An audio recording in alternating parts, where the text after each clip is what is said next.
Nashik Pune highway चेडी जकात नाका इथं पालखी बंदोबस्त सुरू होता। नाशिक रोड पोलीस ठाणे यांना फोनद्वारे कळवलं की दिनांक 2 रोजी श्रीरामपूर अहिल्यानगर इथं दुपारी 11 ते 12 वाजेदरम्यान इसम नामे शुभम यादव राहणार श्रीरामपूर याच्यावर काही लोकांनी फायरिंग करून जखमी केला असून त्याच्यावर अहिल्यानगर इथं औषधोपचार सुरू आहे।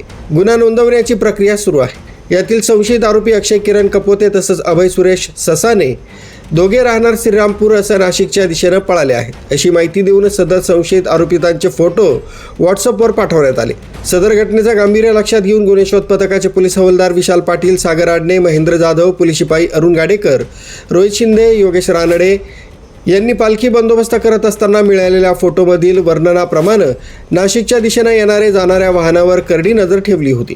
या दरम्यान एक पल्सर मोटरसायकलवर 2 संशयित इसम त्यांचे चेहरे लपवत संशयास्पद येताना दिसले।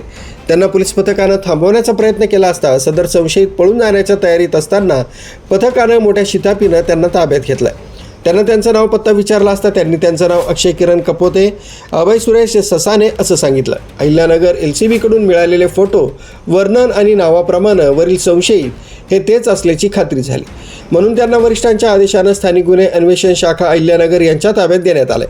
सदरचा श्री निवृत्तीनाथ महाराज पालखी बंदोबस्त करत असताना गुन्ह्याचं गांभीर्य लक्षात घेऊन संशयित आरोपितांना पकडल्यानं नाशिक शहर पोलीस आयुक्त संदीप कर्णिक, पोलीस उपायुक्त किशोर काळे, नाशिक रोड पोलीस ठाण्याचे वरिष्ठ पोलीस निरीक्षक जितेंद्र सपकाळे यांनी गुन्हे शोध पथकाला शाबासकीची थाप दिली।